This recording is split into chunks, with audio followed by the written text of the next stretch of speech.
नमस्कार, स्वागत है आपका मध्य प्रदेश छत्तीसगढ़ की खबरों में और मैं हूं आपके साथ सपना दीपक। मध्य एशिया बुलेटिन का आगाज करेंगे, लेकिन उससे पहले एक नजर हेडलाइंस पर। बुतली रेलवे लाइन में जमीनों के मुआवजे को लेकर दोबारा होगा सर्वे। विधायक आशीष शर्मा ने विधानसभा में उठाया मुद्दा, राजस्व मंत्री ने दी सहमति।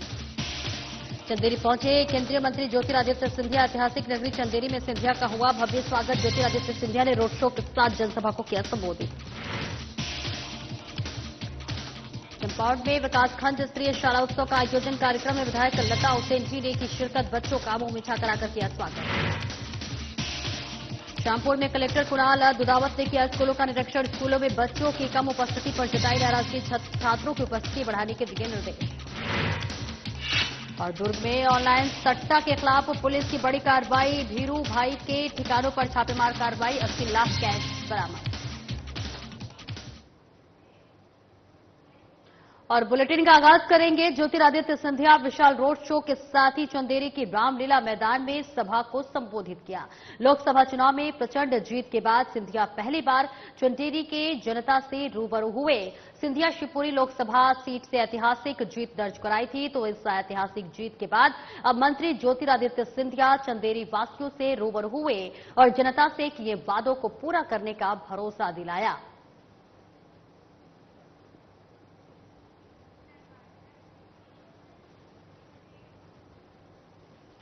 कोंडागांव विकासखंड अंतर्गत केंद्र चिंपावट स्कूल में खंड स्तरीय शाला प्रवेश उत्सव कार्यक्रम का भव्य आयोजन किया गया।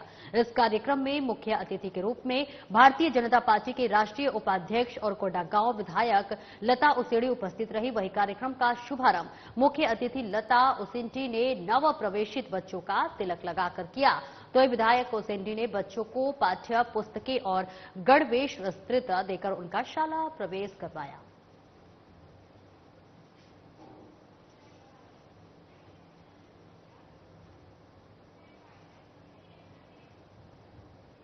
वहीं भोपाल साकेत नगर में परबार धर्मशाला ने कार्यक्रम का आयोजन किया गया। इस दौरान प्रदेश अध्यक्ष अशोक साहू की अनुशंसा पर नरेश साहू को साहू समाज के नए जिला अध्यक्ष चुने गए और नियुक्त पत्र प्रदान किया गया। नरेश साहू को सीहोर साहू समाज का जिला अध्यक्ष बनने पर सभी राष्ट्रीय साहू समाज के संगठनों ने बधाई दी और सीहोर जिला महामंत्री ओम प्रकाश साहू को बनाए जाने पर बहुत बहुत बधाई दी। कार्यक्रम में नवनियुक्त जिला अध्यक्ष साहू समाज के नरेश साहू ने कहा कि समाज के लोगों ने मुझ पर भरोसा किया है, निरंतर समाज के लिए कार्य करूंगा।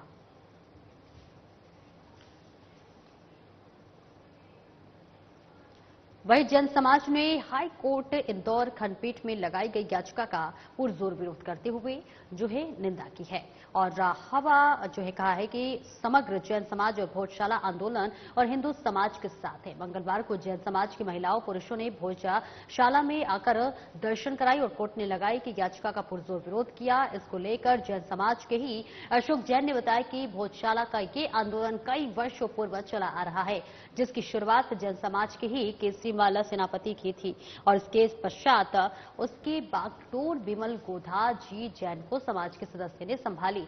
जैन में आगे बताया कि मेरे साथ श्वेतांबर और दिगंबर समाज के अध्यक्ष खड़े हैं जो कि भोजशाला आंदोलन का समर्थन करते हैं। आज भी सर्वे के चलते हुए आज का सत्याग्रह प्रातः 8:55 पे चालू हुआ। सैकड़ों संख्या में इसमें पूरा समाज उपस्थित हुआ और सत्याग्रह पूर्ण हुआ। आज विशेष रूप से जैन समाज के लोग भी इस सत्याग्रह में उपस्थित हुए थे। जैन समाज द्वारा एक याचिका लगाई गई है भोजशाला को लेकर, क्या है ये? देखिए, सनातन धर्म में एक श्लोक बोला जाता है प्रातः स्मरण में कि बुद्ध तथा नीति बौद्ध जैन सतश्री काले तीत सिद्ध संत। सनातन धर्म के जितने भी पंथ या हम जिसको कह सकते हैं कि अलग अलग अपने अपने विचारों से जीने वाला जो समाज बना हुआ है, वो सब सनातन धर्म की निकली हुई शाखा है। कोई भी सनातन धर्म से अलग नहीं है। इसी भोजशाला में राजा भोज ने सभी पंथों का बराबर सम्मान था और सभी पंथों के यहाँ पे आचार्य भी यहाँ विद्या देते थे। इसी स्थान पर अभयदेव जी राजा भोज की पाठशाला में उनको सूर्य पद प्राप्त हुआ था और यहाँ जैन धर्म के जैन विचारकों का आचार्य वो थे, इसलिए यहाँ पर सभी धर्मों का सम्मान था। इसलिए यहाँ सभी धर्मों की प्रतिमाओं का भी स्थापना हुई थी। जिन्होंने केस लगाया है ये उनका व्यक्तिगत विचार हो सकता है, लेकिन आज धार का सकल हिंदू समाज ने आकर के उस विचार का खंडन किया है। जिसने केस लगाया उसका उन्होंने विरोध किया है। और ये जो चल रहा सत्याग्रह इसके समर्थन में अपने विचार व्यक्त किए। जैन समाज किसी व्यक्ति का नहीं, और जो याचिका लगे उसको धार से कोई लेना देना नहीं। धार का समग्र जैन समाज भोज उत्सव समिति भोजशाला के साथ है। मेरे द्वारा याचिका हाईकोर्ट में लगाई गई। भोज उत्सव समिति अध्यक्ष के नाते मैं भी जैन हूं, पर व्यक्ति नहीं, सिर्फ जैन समाज ही नहीं, पूरा हिंदू समाज मेरे साथ खड़ा है। और ये आंदोलन आज से नहीं चल रहा, इसको आंदोलन को चलाना ले। हम अगर पुराना इतिहास देखें तो महाराणा प्रताप जब संकट में थे तो उस समय भी भामाशाह अपनी तिजोरी लेकर खड़े रहे और साथ में तलवार उठा के सेना में भी साथ में उन्हें शहीद हुए युद्ध लड़ते हुए।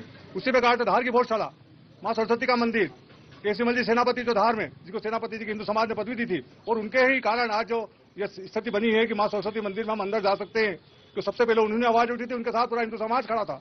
और उसके बाद लड़ने के बाद विमल जी गोदा, वो भी जैन समाज से ही है, पर हिंदू समाज को साथ में लेकर काम करा। उसी प्रकार से भोजशाला आंदोलन को मैंने अशोक कुमार जैन समाज के नाते नहीं, पूरा हिंदू समाज को लेकर चला। जो 2003 में जो संघर्ष हुआ उसके अंदर पूरा धार जिले का हिंदू समाज खड़ा था। और उसी कारण जो ताले लगे थे कांग्रेस सरकार में, वो ताले खुले। और आज जो सर्वे चल रहा है वो भी हमारी ही जो याचिका लगी उसके आधार पर सर्वे चल। पंखाजूर क्षेत्र में नकली खाद की कालाबाजारी जोरों पर है। नकली खाद से भरे कंटेनर को पंखाजूर पुलिस ने धर दबोचा है। वाहन राजस्थान की बताई जा रही है। मौके पर पहुंचे कृषि अधिकारी की टीम ने बताया कि प्रथम दृष्टिकोण से खाद नकली होना बताया जा रहा है। फिलहाल पुलिस जांच में जुटी हुई है।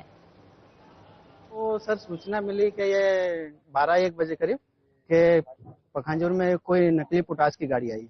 तो हम लोग, हमारी कंपनी के नाम से कुछ लोग इधर डुप्लीकेटिंग चल रही थी, इसलिए हम देखने आए।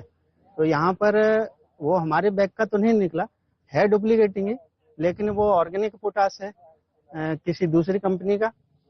और आईपीएल इंडियन पोटाश के नाम से भी बैग निकला है, जो कि भारत की सबसे बड़ी कंपनी है इंडियन पोटाश, उसके नाम से डुप्लीकेटिंग होकर के आया है। और यहाँ पंखाजूर में ही क्या कृषि सेवा केंद्र है, उसका नाम भी बता देता हूँ मैं। और इसमें एमआरपी जो वहाँ पे बिल्टी में जो रेट लिख के आया है वो 330 रुपए लिख कर गया है, जबकि पोटाश का एक्चुअल प्राइस 1600 रुपए है। 1600-1700 रुपए प्राइस में अभी चल रहा है। तो 330 रुपए में कैसे मतलब कोई चीज माल मिल जाएगा। बैग में लाइसेंस नंबर है क्या? बैग में इसमें लाइसेंस नंबर नहीं है। तो नकली खाद का कैसे पता चला कि नकली खाद है आपका? नकली खाद मतलब इसी आधार से उसका मालूम होना चाहिए कि 330 रुपए में कोई माल कैसे मिल जाएगा। जो 1600 रुपए का प्राइस है, 1600 रुपए में अभी मार्केट में बिक रही है पोटाश, वो 300। जांच की गई है? नहीं, जांच अभी नहीं की गई। वो तो जांच अधिकारी लोग इसका सैंपल लिए हैं और वो जांच में जाएगा तब उसका सामने आ जाएगा, मालूम पड़ जाएगी कि वो भी नकली खाद है। कितनी गाड़ी है? ये तो अभी एक ही गाड़ी। अंबिकापुर में पुलिस अधीक्षक के निर्देशन में पुलिस टीम ने शहर की सुरक्षा व्यवस्था का निरीक्षण किया। शहर के संवेदनशील क्षेत्रों में पुलिस टीम ने पैदल गश्त कर आम नागरिकों को सुरक्षित वातावरण प्रदान करने के लिए अभियान चलाया। वहीं राजपत्रित पुलिस अधिकारियों के नेतृत्व में लगभग 50 से अधिक पुलिस अधिकारियों ने देर रात तक सघन सुरक्षा जांच को जारी रखा और देर रात तक बेवजह घूम रहे युवकों को कॉम्बिंग गश्त के दौरान पुलिस टीम ने कड़ी फटकार लगाई और उन्हें समझाइश दी। वहीं पुलिस टीम ने अभियान के तहत गुंडा बदमाशों की निगरानी कर सख्त चेतावनी दी।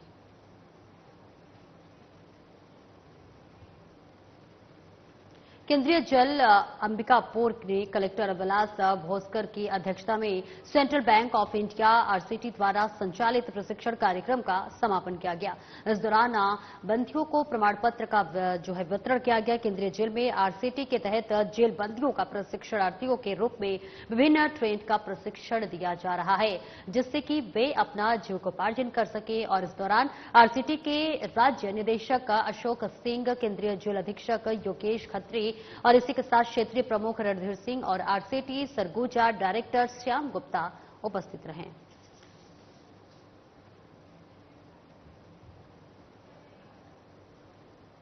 वहीं छत्तीसगढ़ में ऑनलाइन सट्टेबाजी को लेकर पुलिस की कार्रवाई जारी है। दुर्ग पुलिस ने महादेव सट्टा ऐप और ऑनलाइन सट्टा खिलाने वाले को रकम का हवाला के जरिए भेजने वाले नीरू भाई के रायपुर स्थित ठिकानों में छापेमारी की है। बताया जा रहा है कि नीरू भाई मुंबई में बैठे बैठे पूरे देश में अलग अलग ठिकानों से अपने दफ्तर ऑपरेट करता है और जहां से हवाला की रकम एक जगह से दूसरी जगह ठिकाने पर लगाई जाती है। एंटी क्राइम और साइबर यूनिट की टीम ने रायपुर पर स्थित उसके दफ्तर में छापेमारी की है। छापेमारी में 80 लाख रुपए कैश जब्त किया गया है और 3 से 4 गुंडों को गिरफ्तार किया गया है। हैदराबाद में एक पैनल पे छापा मारा था। उस छापे की कार्रवाई यहाँ पे पकड़े गए 2 आरोपियों से शुरू हुई थी, विनय और शुभम से। उनकी निशानदेही पे जो तीनों पैनल पकड़े गए हैदराबाद में, वहाँ से जो 6 आरोपी पकड़ के ले आए थे, उन 6 आरोपियों के कथन और विनय और शुभम के जो व्हाट्सएप चैट हैं, उन चैट्स को जब हमने रिट्रीव किया है फोन से, उसके बाद उसमें जो लिंक निकल रहा था कि ये सारे पैसे ये लोग जो सट्टे से निकल रहा था 2 नंबर का पैसा, उसको ले जाके ये रायपुर में कहीं पे सबमिट कर रहे थे कि जो 2 नंबर के फायदे से पैसे निकल रहा है उसका पैसा है, और ये हवाले के थ्रू आगे गुजरात भेजा जाने वाला था।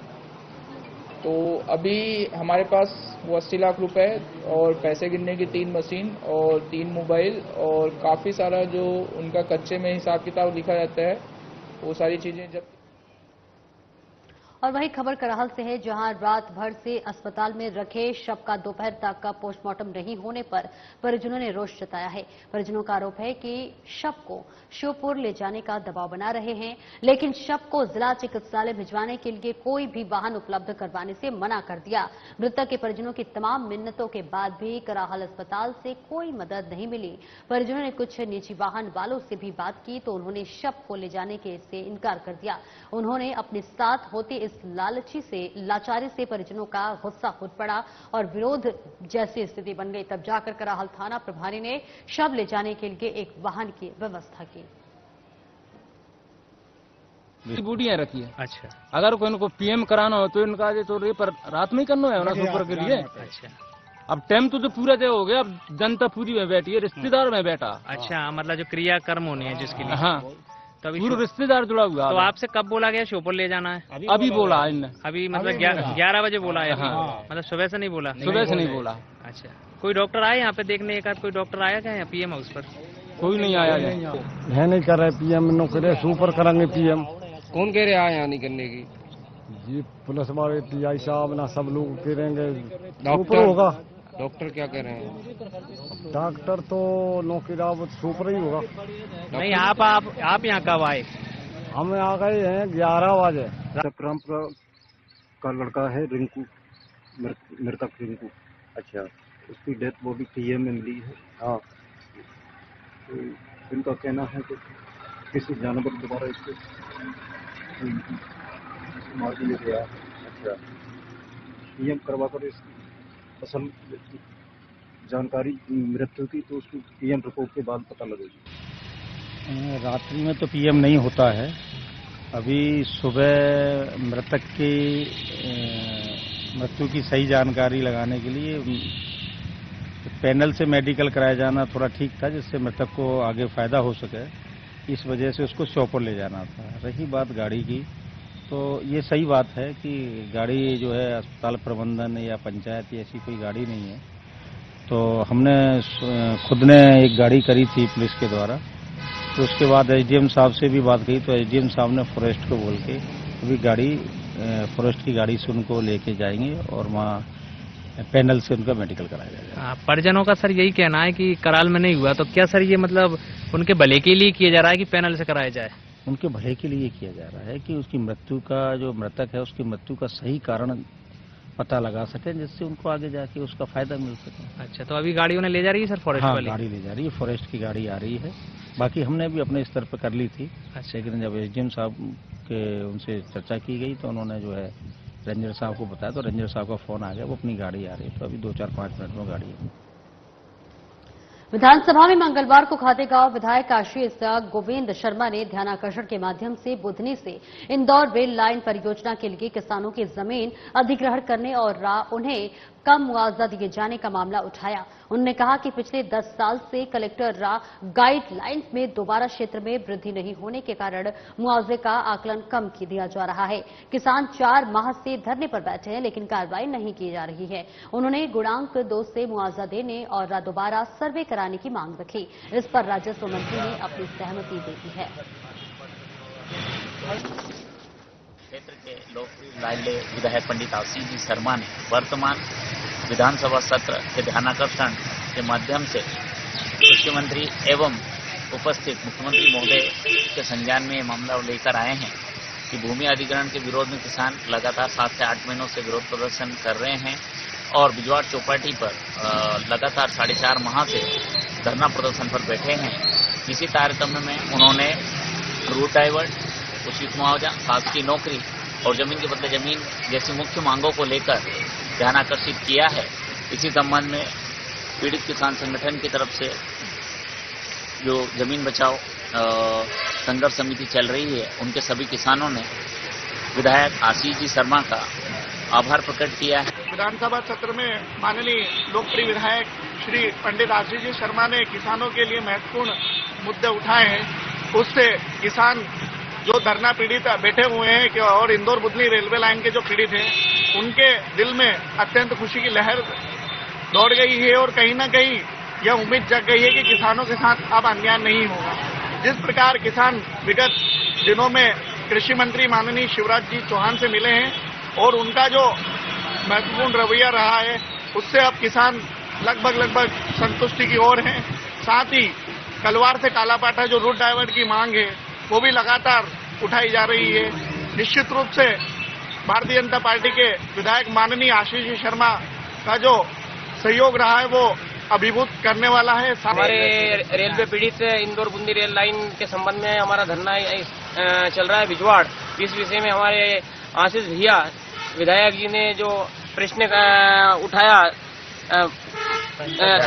विधानसभा में, उनके लिए हम बहुत आभारी हैं। साथ में जो उन्होंने प्रश्न उठाया बहुत अच्छा है कि किसानों के हित में कोई आगे आया है। ऐसे हमारे विधायक जी हैं जो कम से कम एक किसानों की पीड़ा समझकर इस संबंध में बोले। थोड़ा सा उन्होंने हमारा रूट डाइवर्ट का और दे देते तो अच्छा रहता। 10 किलोमीटर का कलवार घाट से धनतलाव घाट का जो हमारी एक विशेष मांग है, तो हम चाहते कि भैया अगली बार इस विषय में थोड़ा। नगर परिषद ओमकारेश्वर सीमा क्षेत्र के अंतर्गत गणेश नगर में ओमकार धाम कॉलोनी में चल रहे निर्माण कार्य के दौरान 23 वर्षीय युवक की करंट लगने से मौत हो गई। मिली जानकारी के अनुसार आपको बता दें कि ओमकार धाम कॉलोनी में चल रहे निर्माण कार्य में काम कर रहे 2 युवक करंट की चपेट में आ गए, वहीं एक युवक की इलाज के दौरान ही मौत हो गई। तो देखिए, करंट से एक युवक की जान चली गई है। बेहद दुखद घटना हम आपको बता रहे हैं, जहां नगर परिषद ओमकारेश्वर सीमा क्षेत्र के अंतर्गत गणेश नगर में ओमकार धाम कॉलोनी में चल रहे निर्माण कार्य के दौरान 23 वर्षीय युवक की करंट लगने से मौत हो गई। ओमकार धाम में जो है काम चल रहा है, जहां पर करंट लगने की वजह से एक युवक की मौत हो गई। बच्चा है सोनू, पिता साजिद, उम्र करीब 22-23 साल है। ये डोरवा का निवासी है। उसको 2 लोग लेके आए थे। जैसा उसके साथी ने बताया कि उस समय पानी में करंट फैला था, इसलिए उसकी डेथ हुई है। शायद 2 लोगों को करंट लगा था, एक की मौत हो गई है। हाँ, एक की मौत हो गई और एक को सिर्फ थोड़ा मामूली से दांत में चोट है। अग्रिम क्या कार्रवाई की जा रही है? आगे हम पे अभी तहरीर बना के पुलिस को सूचित कर दिया है। पुलिस मौके आके देख चुकी है और अब उनके परिवार का इंतजार कर रहे हैं। उसके बाद फिर वहीं कोंडागांव पुलिस ने नियमित गश्त के लिए कैंप आराथाना, ओम्बेड़ा और रथाना डरागांव से एसडीओपी फरस गांव के लिए निकले थे। इस दौरान पुलिस फोर्स को नुकसान पहुंचाने की नीयत से नक्सलियों द्वारा लगाए गए 5-5 किलो के 2 आईईडी बम पुलिस ने बरामद कर लिया है, जिसे तत्काल कोंडागांव पुलिस अधीक्षक वाय अक्षय कुमार के मार्गदर्शन में विस्फोट कराकर नष्ट किया गया है, जिससे गांव और आमाबेड़ा थाना क्षेत्र में बड़ी दुर्घटना होने से रोका गया। वही अखिल भारतीय पूर्व सैनिक सेवा परिषद की मार्गदर्शन में अंतर्राष्ट्रीय प्लास्टिक बैग मुक्त दिवस मनाया गया। पूर्व सैनिकों और निःशुल्क सैन्य प्रशिक्षण ले रहे प्रशिक्षणार्थियों ने मिलकर विकास नगर स्टेडियम में प्लास्टिक की थैलियां और प्लास्टिक की बोतल इत्यादि वस्तुओं को उठाकर साफ सफाई किया और अखिल भारतीय पूर्व सैनिक सेवा परिषद कोंडागांव के जिलाध्यक्ष सूरज यादव ने प्रशिक्षणार्थियों को बताया कि डिस्पोजेबल प्लास्टिक बैग के हानिकारक प्रभावों के बारे में में जागरूकता बढ़ाने के लिए हर साल 3 जुलाई को अंतर्राष्ट्रीय प्लास्टिक बैग मुक्त दिवस मनाया जाता है। प्लास्टिक बैग जो कि अपने छोटे जीवन काल और विघटित होने से कठिनाइयों के लिए कुख्यात है और एक गंभीर पर्यावरणीय चिंता का विषय है। वे हमारी भूमि को प्रदूषित करते हैं और हमारे जलमार्गों को अवरुद्ध करते हैं और समुद्री जीवन के लिए गंभीर खतरा पैदा करते हैं। प्लास्टिक बैग अपशिष्ट न केवल वन्य जीवों को नुकसान पहुंचाते हैं बल्कि पारिस्थितिकी तंत्र को भी बाधित करता है। तो देखिए, हर साल 3 जुलाई को प्लास्टिक दिवस के रूप में मनाया जाता है और देखिए इसके लिए अब विशेष जागरूकता अभियान के तहत जो कि जागरूक किया जा रहा है कि प्लास्टिक का प्रयोग कम करें, डिस्पोजल चीजों का ज्यादा प्रयोग करें, क्योंकि देखिए प्लास्टिक के जो उपकरण होते हैं, जो सामान होते हैं, उनसे हानिकारक होता है।